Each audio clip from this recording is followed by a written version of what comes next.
Hello and welcome to another episode 3 of my PlayStation Collection. So we're going to go through another 5 games here, and the last two I have mentioned before in actually what is my first ever video. I just didn't show any gameplay, so I'm just going to cover those just to give me a chance to show some gameplay and maybe say a little bit extra about them. So yeah, without further ado, we'll get straight into it and we'll crack on. Okay, so the first game we're going to cover is Outcast Second Contact. I always want to say contract, but it's contact. This is actually a remake of, could I call it a remake or is it more of a remaster? No, I'm going to call it a remaster. It's a remaster of like a game that came out on the PC a long time ago. I think it was back in the 90s, and it was a bit of a cult classic. I think playing it now, I can see why it was really liked. I'll bring some gameplay up now so you can kind of see, because it's kind of hard to describe in places, but essentially the storyline is you're sent into, to really simplify it, I suppose, you're sent into like another dimension to save your own dimension, because scientists have basically just balled something up and the world's going to end in 25 days. So you're sent to this other world to kind of find this device and fix it. But when you turn up there, you wake up, you're alone, you've not got any of your equipment, you can't find your squad mates, and you're just in this town full of these guys with really weird shaped heads. I can't remember what they're called, like Talon or something like that. There's so many like little weird phrases that they just throw at you. To be fair, they do kind of explain it in brackets, you know, next to, like if somebody's talking to you and they'll say a strange word, it'll say in brackets what they're referring to. So you can kind of build up your lore that way rather than just reading extensive, you know, books that you find and pick up. So that's a feature that's quite good, to be fair. But yeah, the graphics are alright. I actually think the graphics are pretty good, because you've got to bear in mind it's a remaster. In places it's a bit janky. You'll see in the gameplay at one point I'm trying to speak to a guy and he's just like morphed into the wall. Also the controls, yeah, I don't really think they've done much. I'm not sure on this, but I feel like they've not done much with the controls. It's very cumbersome the way you'll move. You'll kind of see in my gameplay that as I'm walking around, it's like you can't really like sharply turn, and sometimes I'll get stuck on, like, I want to jump up a ledge and you won't jump, and I've got to go around and find the steps. And yeah, it's but you know, if you don't mind that kind of stuff and that's what you're used to, you know, if that's what you grew up on, then it's not a massive problem. Don't get me wrong, I don't actually think this is a bad game, but again, in the gameplay, just to go back to the controls there, this is something I should mention. There's like a stealth section where he's teaching you about stealth, and he puts like some fruit down behind him, and he's like, try to grab the fruit, Ulukai.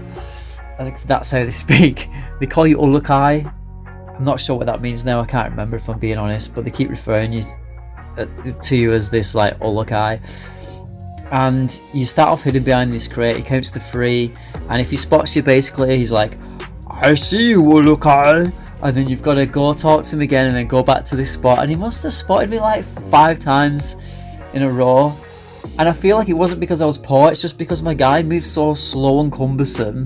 I think you were supposed to like crouch and sneak between the crates, but he was just so slow and awkward, and the guy's kind of movements were so erratic in the directions he was looking. I just ended up like legging it round to the back and then getting the fruit. So eventually I did do it, but it's like, this is a tutorial, should it really be this challenging? And I don't think I'm bad at games, you know, maybe I think I've just got used to being pampered with newer games in the tutorials. And because the other thing I'll mention is they don't tell you what the crouch button is, they don't tell you what the action button is, they don't tell you how to draw your weapon. I just basically figured that out as I went along. And I guess, you know, with games like this, there's no manual with this, which is a shame really, because it's really something that I think they should have thought ahead and put in there, because the original game will have had a manual, I'm pretty sure, and that would have told you all the controls, which is probably why in the game they don't tell you the controls, because they think, no, read the manual, which is fair enough really, and that's how games used to be. But I guess now they're not coming with manuals, you get used to them just teaching you everything as you go along, and you get in these, like, I don't know if I should call them bad habits or not, but yeah, anyway, so that's that. I kind of got through the tutorial, and then I got into like the main area, and you've got to seek out these like shamans, and you can kind of see the whole world. The one thing I will say is the world is very colourful, if not flat, and by flat I mean geometrically speaking, it just seems really flat, and then it's on different levels. But I guess that's just a product of the times, really. They're just reskinning what the game originally was. And just to kind of show as much as I could really of the gameplay, I ran into an area that they kind of warn you not to go into because the enemies are too tough, but I wanted to show a bit of combat. And again, you can kind of see the combat feels clunky, it's not very sharp, but again, product of the time with these RPGs. I remember playing the first Mass Effects and the combat was really clunky, and I kind of just dropped it and thought, it's rubbish. And then I went back to it, actually gave it some time, and I absolutely loved it to bits. So this could be one of those games I feel that if I gave more time I would really enjoy it. Yeah, for people that have fond memories of the original, I would definitely recommend it. For me, I feel like I need to give this some more time and really sit down with it to appreciate it, and I probably will do that at some point. I might even do like a playthrough sometime down the line, but probably not anytime soon if I'm honest. But yeah, I just think it's a cool one to have in your collection. Now they've started porting some stuff over from the old PC games to the PS4, and I kind of love that they're doing that.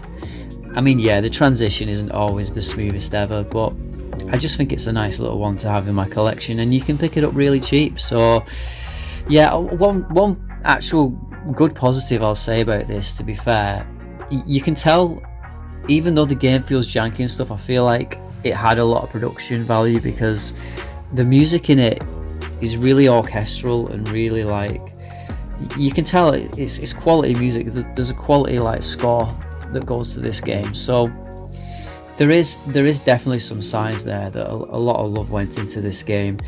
It's just maybe not aged too well. They've gave it a reskin, but it doesn't really hide the kind of clunky mechanics behind it. But there's some games that I absolutely love with clunky mechanics, so I'm just putting it out there in case anyone's going to buy it. But yeah, pick it up, don't pick it up, completely up to you. Okay, let's move on to the next game. Now this one, I'm going to have to read the back of the case to kind of describe this one. That's it, it's a MOBA. I'm not very familiar with MOBAs, if I'm honest with you. It's not really my thing, but it's Awesomenauts Assemble. Now this one, it was a download on the PSN, and when I originally got my PS4, it was one of the first games I downloaded just for a bit of online multiplayer. And yeah, you get in there, I'll just show you what you get in there as well. Oh, got the costume party voucher code. I didn't even use it. Right, I might use that later on, because I noticed when I played it, I was like, I could really do, there's some cool skins you can get. It's a shame they didn't kind of release that on the disc, but there you go. Yeah, there's not, look, you can pick this up really cheap now, but there's not a lot of stages to it. There's a lot of characters and a lot of different skins for them, but there's not really a lot of different stages. It's really, at best, when it was in its prime, I'd say it was a 20 quid game. I bet you can pick this up for like a couple of quid now, to be honest with you. Yeah, playing it, just kind of showing the gameplay there. Yeah, I'm not gonna lie, I'm bad at this game. I'm really rusty with it. I wasn't even, I couldn't even remember who I used to play as when I played it, but I remember I got beat a lot. It's a very team-centric game. I was playing, on the gameplay, I'm just playing with bots and AI. But if you can get, you can play it online with a friend, then, that's if there's still even people playing online. Now this is one, the reason I bought it, it was before I was actually properly collecting games for the PS4. It was just a game I liked, and I thought I want it on disc. I wasn't thinking ahead like, nobody might play this one day. Because if you're playing against the bots with a friend, you've got limited stages there, and I just think there's a little bit of limited enjoyment, really. You could go against each other and have some AI teammates. You might be able to have a laugh with that. But yeah, other than that, it's it's up to you whether you think it's kind of worth the investment. But if you can pick it up for a couple of pounds, why not? or a couple of dollars wherever you're listening from. I mean, you can see there as well, the graphics are nice, the cartoony. Every character has like a little theme tune, which is pretty cool. And when you're doing really well in the level, it'll like kind of sing the cheesy theme tune. So that's a nice feature. And yeah, as you can see from the gameplay there as well, that as you play, you've got to kind of destroy these turrets that defend the enemy base, and eventually you'll get to like the enemy core and you can blow that up to kind of simplify the gameplay for you. And as you're going along, as you get kills, you can pick up the currency, which is called solar, and you use that to upgrade your character as you go along. So you can go back to base and you can upgrade your gun to do more damage or have more range, or you can add special abilities. You can add in the gameplay there, I get this satellite beam that I use loads of times because there's loads of damage, but then I added the ability onto it that I could quickly fire it again after I'd already fired it, and then I added the ability that when I fire it, a health pickup appears. So you'll see me like kind of utilize that quite a few times in the gameplay. Eventually I did beat the level, but I was playing it on easy, I'm not gonna lie.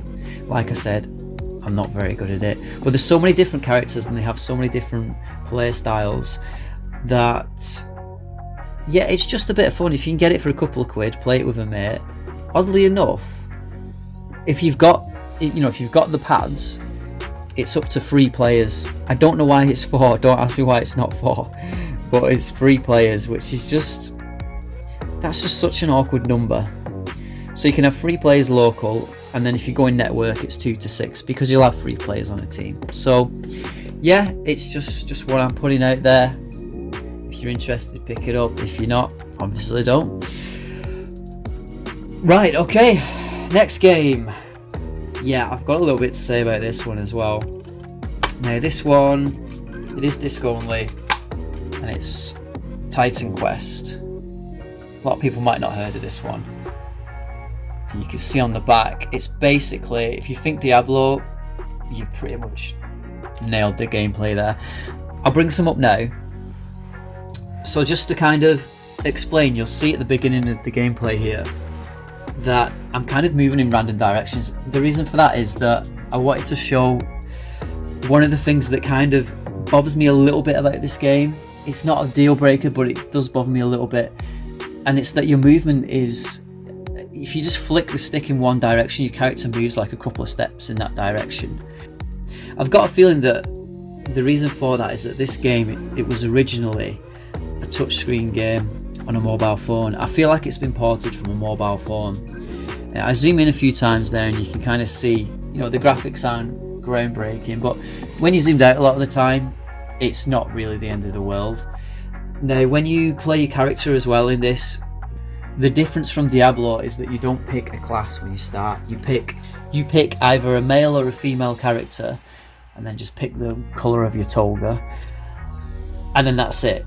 You name them, and then as you level up, that's where the actual changes come into your character. So you can pick multiple different avenues to go down. At one point in the gameplay, I kind of show the screen where you can pick your avenues. I think you can actually mix and match between them, so that's actually pretty cool. It gives it a bit more flexibility than Diablo, I'll give it that.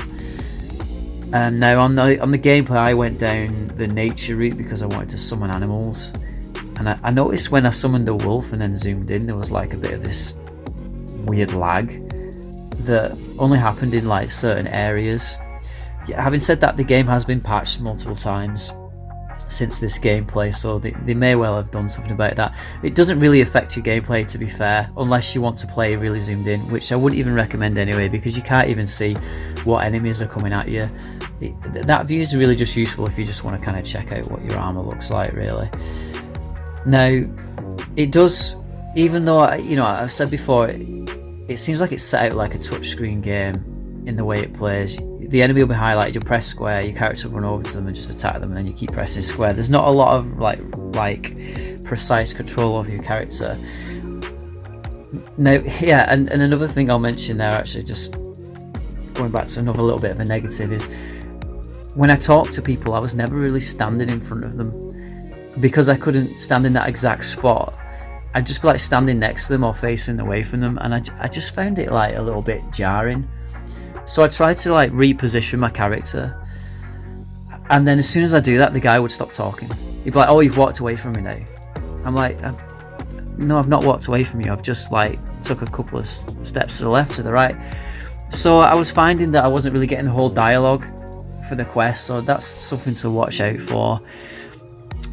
Now, as you play along, you can see, like I mentioned before, it is very Diablo-esque. It's pretty much almost a clone, really, apart from like the way that you level up. Now, I kept finding that a lot of the weapon drops were like higher level than me, so I had to kind of wait till I used them. Not the end of the world, but if I remember right from Diablo, like I could usually just use most of the stuff I picked up straight away. In fact, I think pretty much all of it, and I like just equipping it, and I hated kind of carrying stuff around in my inventory that I had to wait to use. It just bugged me a little bit, and that kind of leads on to me talking about the inventory management. It's not as good as Diablo.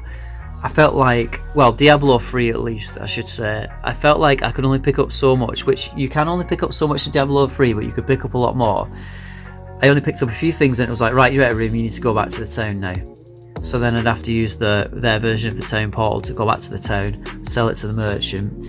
And it was just a lot of like back and forwards in, but when you're thinking about, when you're carrying around the stuff that you want to use because you're about to level up, it really kind of restricts how much you can carry at one time. They do have a stash option, but again, you've got to go back to the town to do that. So yeah, I just found that a little bit annoying. Another thing as well is the UI. When I was trying to navigate some of the menus, some of the things were so tiny, or I was highlighting options and I couldn't really tell they were highlighted. And again, I think that's because it's just like a direct port. It's not really made to be played that way, so that was a pain. Now, I know I sound like I'm ripping on the game, but to be fair, if you're just looking for a Diablo clone and you want to just bang through it, it is playable. It is very playable. You just have to kind of overcome the awkwardness of some of the menus and maybe deal with the pain in the backside of the inventory management. But the game itself is pretty solid, the actual gameplay, so you know, it's not all bad. I feel like, to be fair, I'm not a mobile phone gamer at all, but this game on a mobile phone would be better. It would be miles better, because I could just imagine me like on my dinner just touching the enemy and attack them, touch the items I want to sell, touch the items I want to move. I feel like it would play better, but I guess that's just a result of it being pretty much what I feel like is a direct port. But yeah, pick it up. Don't pick it up, it's up to you. I paid about 10 quid for this. I bet you could get it even cheaper now. What I've noticed is a lot of these games that I've paid around about £10-15 for, I've looked online and then I've seen them for like £3-4 used, but in very good condition. You know, with all the, if they include a manual with the manual, you know, and the discs are in decent condition. So yeah, a lot of these games now that I'm mentioning and have mentioned previously, you can more than likely pick up for cheaper than I've even said. So yeah, that's the good thing about PS4 games at the moment.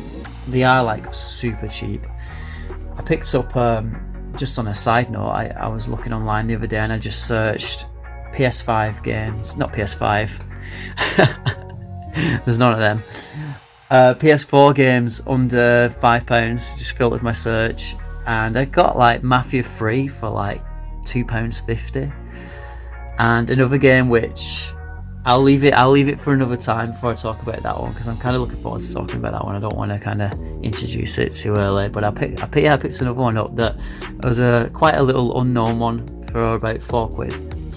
So yeah, if you're just looking to kind of bolster your collection with some like new and unusual stuff, like now's the time to do it, if you ask me. Anyway, without further ado, we'll go on to the next one. One I have already covered before, and I'll show some gameplay. And it is Wreckfest. And I've mentioned previously, this is the Deluxe edition. It has a download code for like some extra cars. I think there's like 20 extra cars. And like you can get like decorations and customizations for your cars as well, and I think there might even be a few extra tracks. No, I'm lying, I don't think there's any extra tracks, but I noticed recently they did advertise like some extra tracks and stuff. They're still bringing out content for this game. I think it's got quite a nice little fan following, and the reason for that is because it's really bloody good. Now, you can see from the gameplay, I've just covered a couple of mods in the gameplay. I did try to cover the career mode in there, but yeah, I was just getting absolutely wrecked by the AI. I get more fun out of this game. Just going back to that, actually, just to be fair, I'm not bad at the game. I think what it was is I'd souped up this car to have loads of acceleration but like zero handling, so I was just getting knocked off the track left, right and centre. I just needed to tweak my car because that's the thing you'll find in the campaign. It's about tweaking your car, because sometimes you'll go in a race, you'll get absolutely wasted, you'll tweak your car a bit to maybe have better handling or be a bit more durable or just have a bit more acceleration, and you'll find that you'll do all right in that race. So you do kind of utilize the garage function quite a bit. But yeah, like I was just saying, in my gameplay I've mainly covered, really, I just did a custom race, racing against some big rigs in a small car, and yeah, they were just like I've mentioned before, I kind of like doing those races where it's just a case of survive rather than win the race. And in this race, I was in a little car, they were in all the big rigs, and they were just smashing into each other. So I started off like in last place, and then I ended up winning it because I was just weaving in and out of the wreckage. And then the next part of the gameplay that I'm showing as well is it's like the Destruction Derby kind of deathmatch mode, and I decided to pick a monster truck, and then all the other cars were just random cars from the game, and it's in like a big ball and you're smashing into each other, and you're basically trying to rack up as many kills as you can. Doesn't matter how many times you get KO'd, killed, whatever, well, apart from the fact that it would give, you know, your opponent a frag, if you want to call it that. Yeah, but it does, like I said, it doesn't matter how many times, it's about your score and how many kills you get. And you can also kind of push people off the edge, and I think you get like an assist if you push them off the edge rather than a kill. But you'll see it's quite, yeah, it's just fun, just smashing into all the other cars, sending them flying and doing some serious damage. So there's not much more I can say about this game that I haven't already said. It is really good. It's, you know, it's a racing game with a difference, because of the damage physics are really good, you know, and you can change the kind of damage mechanics. In the where I'm playing, I put the damage on realistic, so there'll be times when I take a really hard hit to the front of the car and it's just like, you're done, that's it, you need to respawn now. Because I've got it on realistic damage now, you can kind of put it on unrealistic damage, where I suppose it works more like you've got a health bar, and then that health bar goes down, then you're dead. Doesn't matter how hard they hit you. Well, obviously it matters in terms of how much damage they do, but you know, it's not going to be a case of, oh, they hit you in a certain way, so that's it, you can't drive your car anymore. So yeah, it's up to you how you want to play it, whether you want to be more arcadey or more realistic. But yeah, it's a great game. It's a really good game, and that's why it has a good following. I mean, hopefully they'll bring it. If they bring out a sequel, I'll buy that. I'll definitely buy that, but I'll probably wait for like an edition with all the DLC, because I feel like they'll bring out a lot of DLC for it as well. And that's the beauty of this game. If you can get it with all the DLC, there's so many extra cars. It's just such a better version of the game. This is one as well that I mentioned earlier. I don't think the price is dropping too much, not on the deluxe edition anyway. I think I saw the standard edition going for like 20 quid. If you get the deluxe with that code in there, which includes the season pass, then yeah, I would say go for it. In fact, I have redeemed the season pass, and like I said, I did see some DLC advertised. It may well be included in there, so after this video I'm going to jump on and see what I can download, because I'm pretty sure there was some extra cars and tracks, so I won't mind trying them out. So yeah, great game. And the next one, this is one that I did cover as well previously, so I'm covering two that, like I said earlier, that I covered previously here. Again, I want to show some gameplay. So it's Fire Pro Wrestling, disc only, but yeah, if you ask me, it's the best wrestling game on the PS4. Wrestling games for me in the last few years, they've really kind of gone downhill, but this one's more like old school. You know, you grapple up, you do strong, medium, you know, light moves. You can do all the moves on the you can do everything. There's so much customization though, and that's the key to this game, because as I've mentioned previously, in the gameplay here I'll try and put like some of the wrestlers I've downloaded to kind of show you the kind of quality of the stuff that you get.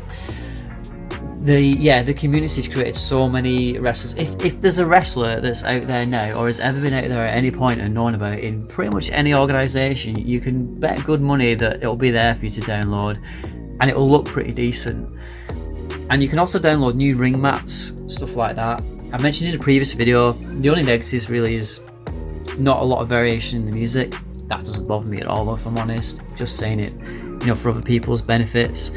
And yeah, there's no entrance musics for the wrestlers, so you're not going to get like all the classic. You're not going to get like Stone Cold Steve Austin's like Glass Shower and all that stuff. Maybe on the PC version you probably would, because people have probably modded and stuff and done some amazing stuff, I would imagine. But yeah, for a wrestling game on the PS4, this is by far the best wrestling game on the PS4. And I've said before, sometimes I just like to set up a match and watch how it goes. There is a career mode as well, and yeah, I've mentioned before, it's alright, but if you watch New Japan Pro Wrestling, you probably like it a bit more, because it's all around, their wrestlers are kind of the ones that features in it, and it's a bit around their wrestling culture. But for me, yeah, I just like setting up a random match. I mean, I must have like 200, 300 wrestlers on there now. And yeah, it's great. I love it. And I'm keeping my eye out, because there's been other Fire Pro Wrestling games on other consoles, and I feel like they always go out under the radar. And really, if you're a wrestling fan and you remember playing all the classic wrestling games on your Super Nintendo and stuff, it's basically that, but like on steroids and with so much more features. So yeah, that's that. And yeah, in fact, I almost forgot to mention, finally, it's the what's on my radar section. I need to remember this. Right, yeah, let me just mention one that is on my radar. Power Rangers Battle for the Grid Super Edition. Now, this isn't one that's been out for a while. I don't even think it's been released yet as of the time of this recording. Maybe I'll wait for the price to drop a little bit, or maybe I'll pick it up straight away, because I think I looked on Amazon and they were saying around about 30 quid, which I thought is reasonable. But yeah, Battle for the Grid, if you don't know, was like the Power Rangers fighting game that came out with all the different Rangers, and I think a few of the like classic villains from all the Power Rangers series. And yeah, it was quite a success from what I've seen, and it got some good reviews. Now, I'm not massive on fighting games, if I'm honest, but I do like Power Rangers, I'm not gonna lie. The Super Edition actually includes all the DLC, and you also get you get Ryu as like a Power Ranger, and you get Chun-Li as a Power Ranger, and I just thought that's like absolutely awesome. So yeah, that was definitely on my radar. I'm definitely going to pick it up at some point. And yeah, I might even get that one when it comes out, because I just think, well, with all the DLC and everything, and you're asking for 30 quid for it, I think that's a bit of a bargain. Looking at the gameplay and stuff, it's not AAA, but I think they've just done a good job with all the fighting mechanics and everything. So yeah, graphically, I don't think it's going to blow anyone away, but the fighting game community seems to really enjoy it, and it plays well. So there's obviously like a lot of love and care and attention gone into it.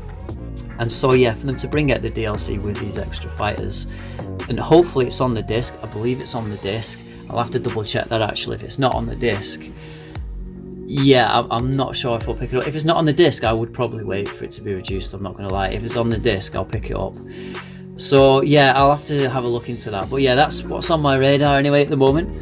And anyway, I hope you had a good week. I hope you enjoy your following week, and I hope you enjoy this long weekend, which is a bank holiday weekend if you're in the UK. So yeah, enjoy. And if you like this, like, subscribe. I try and do one of these videos like every week if I can. Some weeks I might struggle because I do have kind of like a lot of other stuff going on at the moment, but so far I've managed to keep to one a week.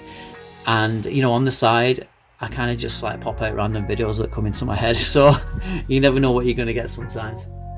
Anyway, yeah, without further ado, that's that, and goodbye, good evening, and good night.